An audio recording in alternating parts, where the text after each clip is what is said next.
Hi, I'm Dr. Dorothy Armstrong and I'm an occupational therapist, and I've been working on the Sensibility project over the last year. One of the results of the project is an amazing collection of toys that you can borrow for children with additional needs. And the clip that I'm making today is about handwriting, because I know how stressful handwriting can be for many young children. And I wanted to show you some of the pieces from the collection that might help with that. So if we start by thinking about handwriting, we often think about the hand and we begin there, but it's actually very important that we begin with how the person is sitting, because it's a bit like a tree. The trunk of a tree needs to be stable in order to hold the branches and all the wonderful creatures that land in those branches. And if you think about that, and think about handwriting, it's pretty much the same. So when you have your child doing their homework at home, think about where they're sitting. Ideally, they need to be able to sit so that their hips and their knees are at a 90-degree angle and their feet are flat on the ground. Now, if that isn't possible in your house, then maybe get some books and things that go under the feet so that the feet are stable. So once they're sitting correctly, you might find that they're a little bit wobbly and they're not able to hold that position. That might be because they've got weak core muscle strength. So one thing that can really help with that is this first piece I want to show you here, and it's called a seated wedge. And it's placed exactly like that in the chair. And when the child sits in that, they're more stable and they're able to hold the seated posture a little longer. The beauty of the seated wedge is also that you can move a tiny bit on it. So for a child who needs to fidget and move, that's doing a couple of different things. It's helping them have a nice sitting posture, but it's also allowing for a little bit of movement. And you'll see how I've pumped it there. That's important. Don't over pump that. If that's pumped too much, you need a lot of balance to sit in it. So it needs to have a little bit of give, pretty much just like it is there in the chair. So this is just to show you how to get your child to sit for handwriting. You'll notice that my back is firmly against the back of the chair. That's important. My hips are at 90, my knees are at 90, and my feet are flat on the ground. And I'm using the little seated slope to help with posture. So the first thing you're thinking is, how is my child sitting? Now the next thing you need to think about is the arm and the wrist. What's very difficult is if the wrist turns in or curls in, that can produce a lot of pain along here and here, which can make them even more frustrated about their handwriting, because if it hurts, you're not going to want to do it. So if you find your child's wrist is curling in, you want to encourage the wrist to extend outwards. And that's where this piece you might borrow, and this is a writing slope. So the writing slope is a little bit like the old-fashioned desks because it's at a slope. And once it's at a slope, when you're writing, your wrist has to come up into extension for writing. And that's a good practice. That makes almost a little, what we call a little schema in the brain, or a little way of handwriting in the brain where the wrist is coming up like this. So it's important when you get your writing slope that the little Dyson dots are on the bottom, and try your best not to lose those, because without those little Dyson buttons, the writing slope is going to move all over the table, causing more frustration for the child. Now the beauty of the writing slope for a child maybe with DCD dyspraxia who might be a little disorganized, they can actually put all their books under that slope, so it can help with organisation as well. And I know myself as mum to two now adult young people with DCD dyspraxia, when they were children we had this and they customised it. They had Doctor Who stickers and all sorts of stickers on it, and it was fantastic.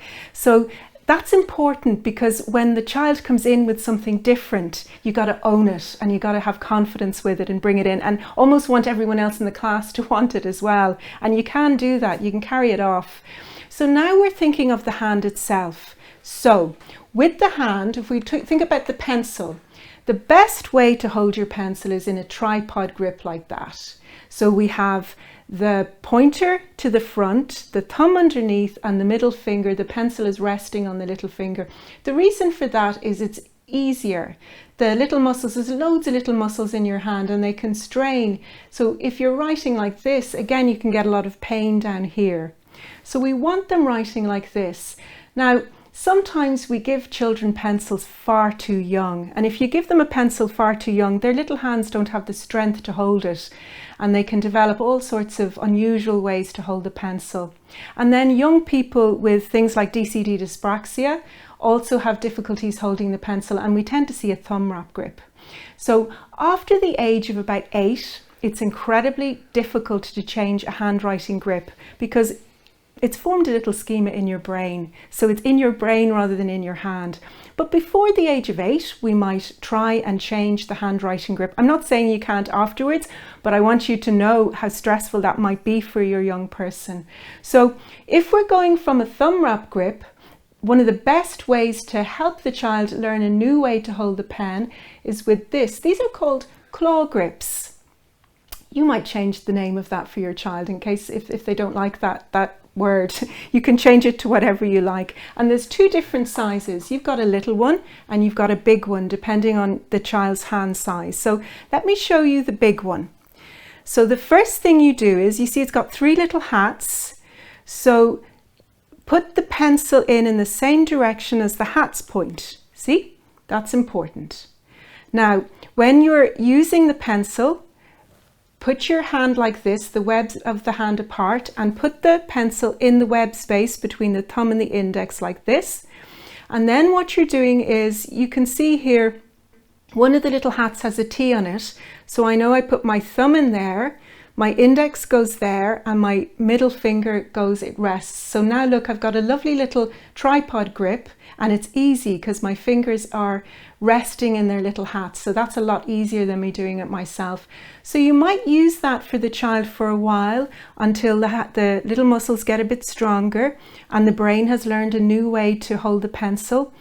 And don't go from that down to that because it's too big a jump. What you might want to try next is what we call a crossover grip, which is this one.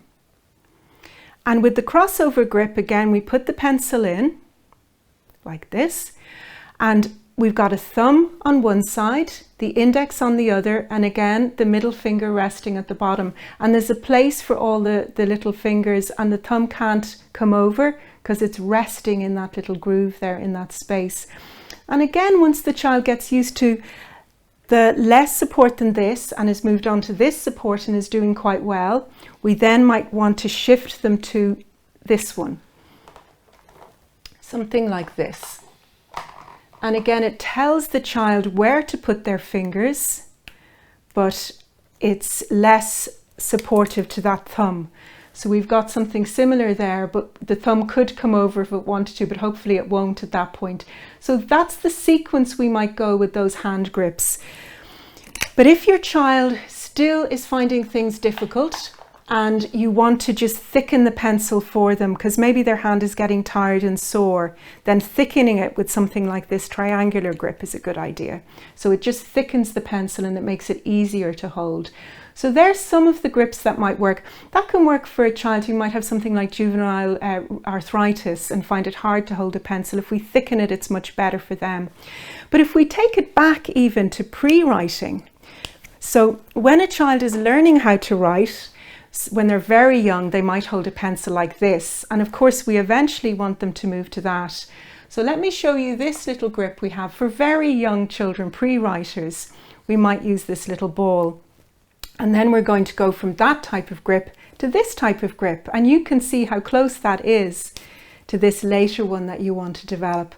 So there's a whole host of little grippies in there. Let me show you some other ideas for handwriting because we really need to make it fun. It is very stressful for children. And what I would say is little children who are struggling to write don't need us commenting on how messy their writing is. Look, if we can read it, that's all that matters. Give them loads of praise because they're going to get a lot of little red marks and that's just so disillusioning for a child. So we want to make it fun. So we have a number of these type of products within our collection. These are just fun ways to learn to hold a pencil. So this is a magnetic board and you're getting the child to hold this little pencil using your tripod grip. You can even put some of your grippies on that if you want. And then you can trace it around.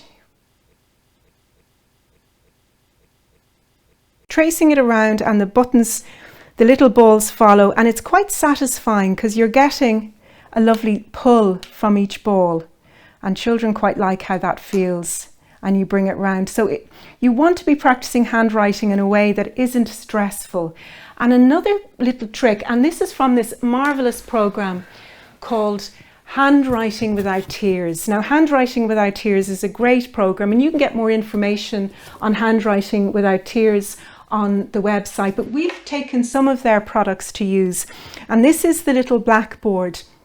And again, it's a fun way to learn letter formation, because sometimes that's why the children are finding things difficult, is they don't remember how to form the letters. So you take a piece of chalk, and it has to be a small piece of chalk.